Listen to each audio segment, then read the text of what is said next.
Hi guys. Today I will discuss with you about the sources of funds for education. So before we dive into my topic about the sources of funds, I just want to give you a brief introduction about the education system here in the Philippines. So it is provided by public and private schools, colleges, universities, and technical and vocational institutions. So according to Manila Bulletin News, last September 8, 2023, Department of Education said that the total number of enrollees for the new school year has reached to 26,304,338 learners that was enrolled or were enrolled in this school year 2023-2024. So out of 26,304,338, 16.8 million is or are enrolled in the public. And the highest number of enrollees came from the Region A4 or known as the Calabarzon, with a total number of 3,879,738 learners, followed by the Region 3, which is 2,877,398. And the third among the rank is the National Capital Region, including Manila, with a total learners of 2,713,999. So let me present the legal basis for school funding. So we have the legal basis here, the Republic Act number 10533, also known as the Enhanced Basic Education Act of 2013, that was approved by former President Benigno Aquino III last May 15, 2013.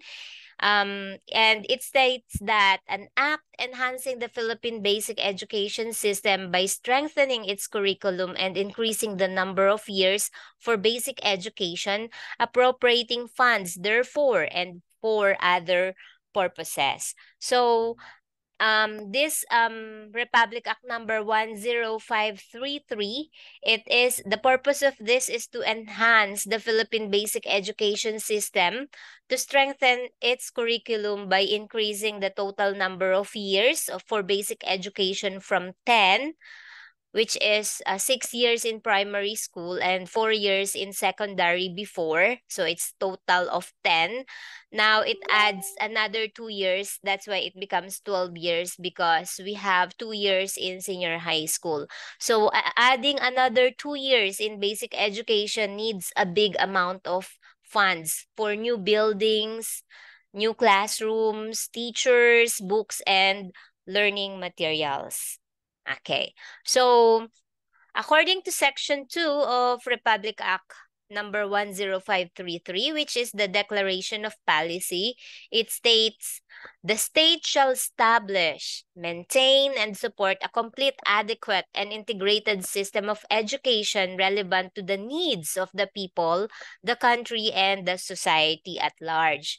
Or this purpose, the state shall create a functional basic education system that will develop productive and responsible citizens equipped with the essential competencies, skills, and values for both long life learning and employment. So in order to achieve this, so we need to follow this declaration of policy. So give every student opportunity to receive quality education that is globally competitive based on a pedagogically sound curriculum that is at par with international standards. So broaden the goals of high school education for college preparation, vocational and technical career opportunities, as well as creative arts, sports, and entrepreneurial employment in a rapidly changing and increasingly environment.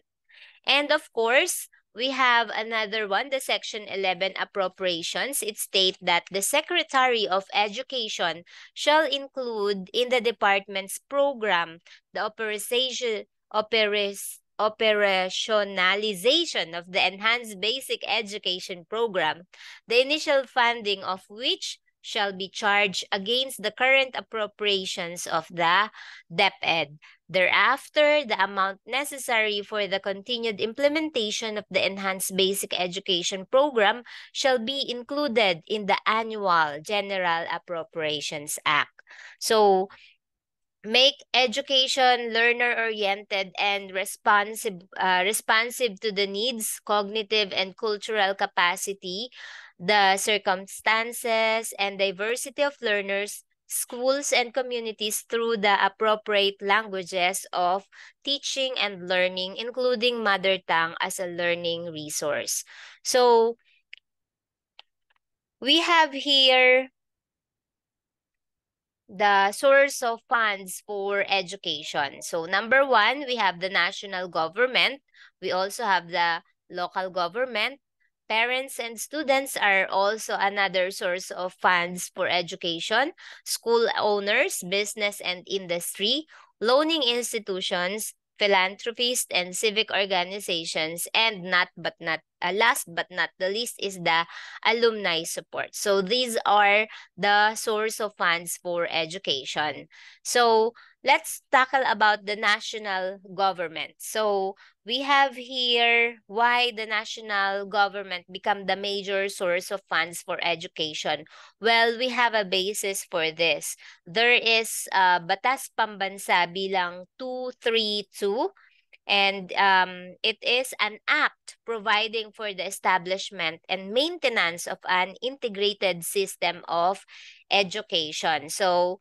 Um, so we have a, a rule about this one that we need to maintain and establish an integrated system of education. Of course, if we need to maintain the integrated education system, we need to have a fund. And we all know that the fund is the blood of everything. So, katulad yan ng katawan natin. Kung wala tayong dugo sa katawan natin, so mamamatay tayo. Same goes with our schools and institutions. If we don't have funds, so how can we survive? Paano uusad ang school? How can they operate if they don't have funds? So funds is really important. So let's continue. So according to Batas Pambansa bilang 232 in Section 33, the Declaration of Policy, it is hereby declared to be the policy of the state that the national government shall contribute to the financial support of educational programs pursuant to goals of education as declared in the Constitution. Towards this end, the government shall, okay, may kasunod po yan. So napakalinaw. The national government shall contribute to the financial support of educational programs. So, ano yung kasunod nun? In Section 33, number 1, adopt measures to broaden access to education through financial assistance and other forms of incentives to schools, teachers, pupils, and students. So, let me discuss this number 1. So, if we have a source of funds from the national government, so these incentives will be given to the schools and teachers. So, what are those incentives? The 13-month pay of the public school teachers, the 14th month, the clothing allowance, the chalk allowance, those allowances and incentives are from the national government. And of course, there's also incentives to schools. So what are those incentives to schools? So they also give funds to school, what we call the MOOE. Okay. So those are the budget that was given to school to operate for the whole school year. And then the number 2 is encourage and stimulate private support to education through inter alia, fiscal and other assistance measures. So inter alia means among other. Okay. Okay, so there is also section number 34, national funds. Public schools shall continue to be funded from national funds, provided that local government shall be encouraged to assume operation of local public schools on the basis of national fund participation and adequate revenue sources, which may be assigned by the national government for the purpose. Okay. So, according to the news conducted by GMA News, the proposed national budget for the year 2023 is or was 5.286 trillion. Okay. So that is the proposed budget for the entire or for the different agencies in the government. And um out of this 5.286 trillion, 852.8 billion pesos is for the education sector. That is submitted or was submitted by the Department of Budget and Management in the Congress. And this 852.8 billion will be divided among DepEd, public primary school and secondary, CHED, TESDA, and state colleges and universities. So in this budget, it includes the new classrooms, free tuition fees for colleges, and subsidy and education assistance for senior high school and tech box students. So as we all know, we have this voucher for the senior high school. They are given the voucher if once they graduated from the junior high school and they want to enroll in a private school, they have this voucher for them to have a free tuition fees in order for the public school, senior high school, public senior high school not to be crowded. And aside from we don't have enough buildings and public senior high school. So that's why that's why the government is giving a voucher. And then aside from giving vouchers for the senior high school, the state universities and colleges like TUP, they have free tuition fees for their students. So but in 2024, this year, our budget is 5.768 trillion. And out of that, the budget for the education sector is 924.7 billion. So this is according to ABS-CBN News. And the this 924.7 billion is the highest budget that was given by the national budget. And the Philippine Constitution has mandated the government to allocate the highest proportion of budget to education. But in reality, the Philippines remains to have one of the lowest budget allocations to education among ASEAN countries and our neighboring countries. So although this is the highest budget that was already given, but compared to ASEAN countries and our neighboring countries, we are one of the lowest budget when it comes to education. Okay. So now let's go to the second source of funds for education, which is the local government. And we have a Republic Act number 7160 or an act providing for a local government code of 1991. So in section 272, it states that application of proceeds of the additional 1% SEF tax, the proceeds from the additional 1% tax on real property accruing to the Special Education Fund or SEF shall be automatically released to the local school boards, provided that in case of provinces, the proceeds shall be divided equally between the provincial and municipal school boards, provided, however, that the proceeds shall be allocated for the operation and maintenance of public schools, construction and repair of school buildings, facilities, and equipment, educational research, purchase of books and periodicals, and sports development as determined and approved by the local school board. So, from the local government, they are giving us 1% of the from the real property tax.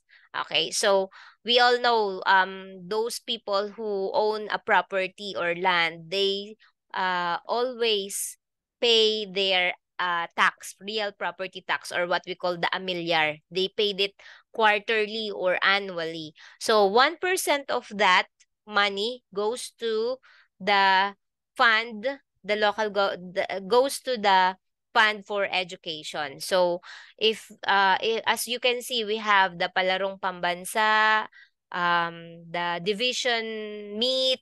So those funds that will be spent on that activities will come from the local government. Okay. So now let's proceed. The third one is the parents and students. So as we all know, parents play key roles as educational stakeholders. So individual schools may also have the ability to raise their own revenues from private and or public sources. This typically involves the sale of services, the rental of facilities, and funds raised from parents and or the community through obligatory fees or voluntary donations. While mandatory tuition fees are typically prohibited in public primary and secondary schools, to benefit from the voluntary monetary and non-monetary parental contributions as well as donations. And also, extracurricular activities can be a source of funds. So it says here that tuition fees are typically prohibited because like if you enroll in public school, there's no tuition fee. It's free tuition fee, no tuition fee, unlike in private school. However, if they donate something to the school, so it is not a mandatory, so it's fine because it's a voluntary donations. Okay, so in our school we have the SPTA officers that they are the one who create a project for them to raise a funds for the school. So that is voluntary from the SPTA, or what we call the Parent Teacher Association. Okay, so if the school is asking money, but that is not a voluntary, or they oblige you to give money, or not even non-monetary, such as the things for their personal use, so it is prohibited. Okay, and then extracurricular activities. So if your school especially in private school, if they have the sports fest, the educational tour, of course, they will add a little amount of money in that activities for them to raise funds. Okay. Next source, next is aside from this, the parents are the the key stakeholders. Public schools are subsidized by the national government as provided on Republic Act 9155, Governance of Education Act of 2001, and Republic Act number 6655, Free Public Secondary Act of 1988. So it means free public secondary means talagang wala tayong babayaran. However, the government support inadequate, the parent is willing to provide additional support through GPTA and homeroom PTC on a voluntary basis. So, kung may magko-contribute voluntarily, so we can accept it as long as it is voluntary. Okay. So, we have number 4, the school owners. So, school owners contribute a starting capital for education. So, dito papasok ang mga private schools. So, because the owners of the private schools are the private individuals or groups. So they are the one who initiate the operation. So kung sila yung may-ari, of course, they provide the capital to operate the school. Okay. So next we have another source of funds for education is the business and industry. So they support education because they want to have highly qualified manpower for the greater benefit of the business enterprise they are managing. Of course, they are hiring manpower, and they want to hire a person or people who are qualified for the position. So most businesses and industry, they have or they give funds for the education to achieve the quality education and for the students or learners to be able to equip knowledge and expertise before they graduate from their school and landed to the job. Ayan. Kasi mas makakatulong nga naman sa mga business and industry kapag nakapag-produce tayo ng mga learners na competitive. Okay, hindi na sila gaanong mahihirapan na i-train pa sila. So in return, they will give funds as donations. So para mas magaan na makapag-aral ng mabuti ang mga learners natin. Okay. So, year 2010, there is an annual survey of the Philippine Business and Industry, or what we call ASPBA. So, according to the final results of 2010 annual survey of Philippine Business and Industry, conducted nationwide, there are 9,949 establishment engaged in private education.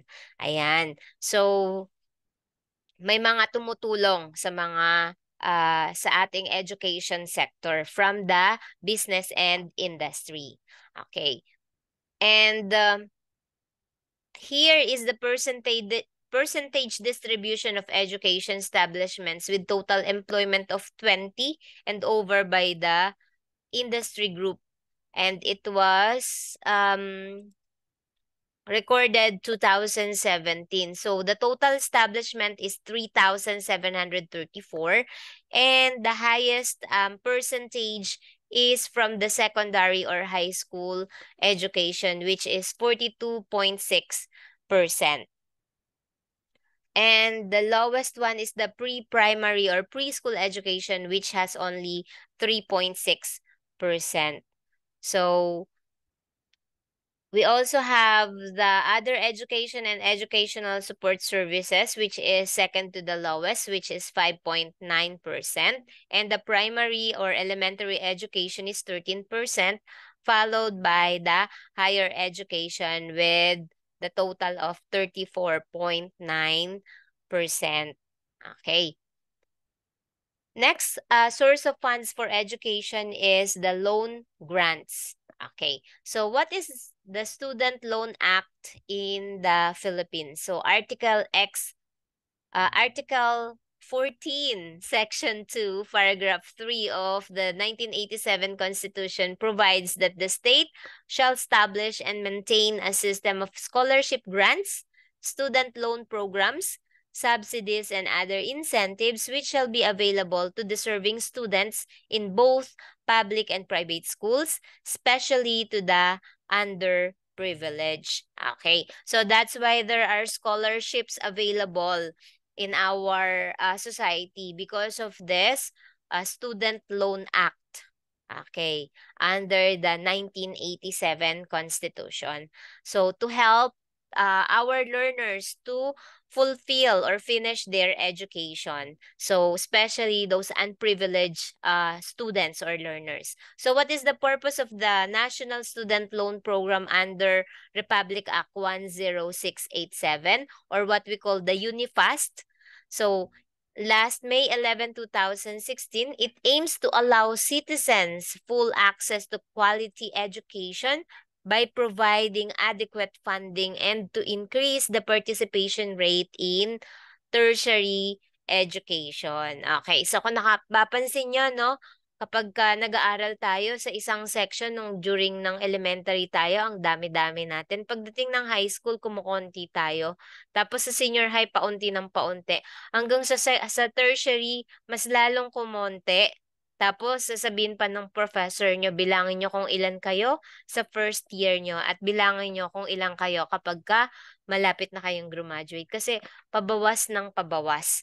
So, bakit? There are many reasons, and one of the reasons is lack of budget. So, that's why this program aims to increase the participation rate in tertiary education. Ayan, so kaya marami ng mga scholarship grants na binibigay para yung ibang mga kapuspalad na hindi kayang mag-aral ng tertiary education ay mapipilitan or magpupursige na makapag-aral dahil meron na tayong source of funds. Okay. So these are the example of the loan grants, the SSS or the Social Security System, the World Bank, the Australian Aid, ADB or the Asian Development Bank, the JICA or the Japan International Cooperation Agency. Okay. Okay.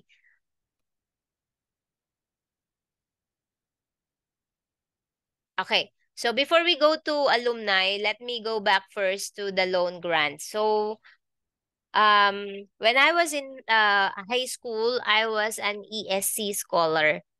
So it is one of the loan grants that provided by the government. So it is for the students to in order para mabawasan yung sobrang dami na nag-enroll sa public secondary school. So they are giving ESC scholarship for the students or learners to enroll in the private school. So before in my time, way back 2020, something like that, or no, not 2000, way back 1994. Ayan. So isa lang sa family ang allowed na magkaroon ng ESC scholar. So let's say kapag ka nakagraduate na yung ate mo dahil si ate mo ay ESC scholar, then that's the time yung bunso pwedeng mag-apply. I'm not sure now kung ganun pa rin yung system. Ayan.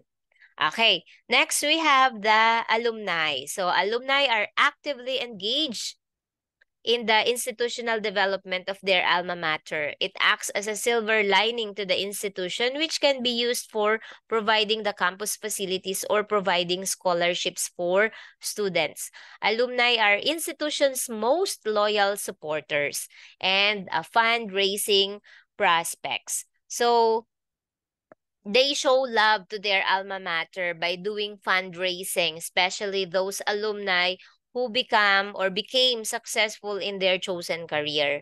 Okay, so that's why they give back the love to their school. So great role models for current students and are often well placed to offer practical support to students as they start their career. So they are not only a fundraisers, but they are also a great role models for the current students. So in my high school, we always have this alumni homecoming every 5 years. So during those get together with my classmates, we always have this event or projects to raise funds for our alma mater, to give the love and support for our alma mater, because if without them, of course, 'di ba, hindi kami makakatapos. That's why we give back. Okay.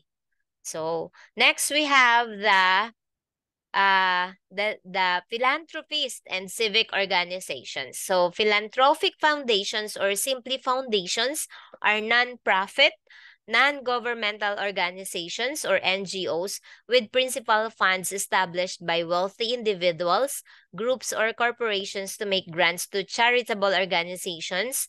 Foundations are managed by their own trustees or directors. So these philanthropists and civic organizations are non-governmental organizations. So they give funds from their own pocket.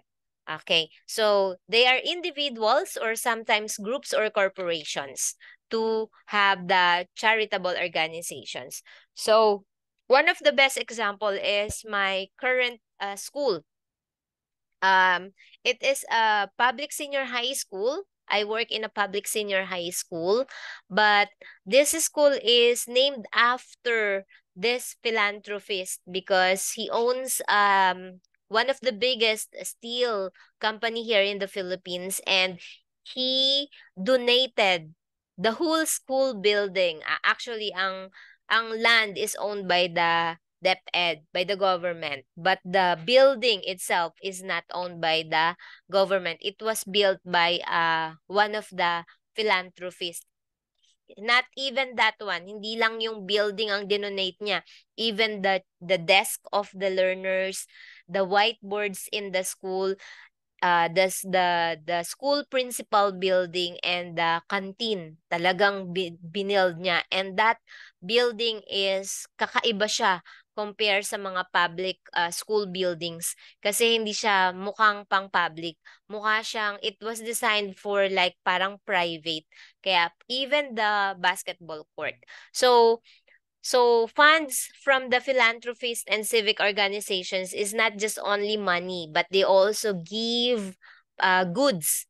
Okay. Another example is the Bayanihan movement. Okay. So they are a group or organizations, they are NGOs that give something to the school. So last GAD program in our school, they came and visit together with their products, like different products such as peanut butter, the mouthwash, the coffee, and they give those products to the learners and teachers for free.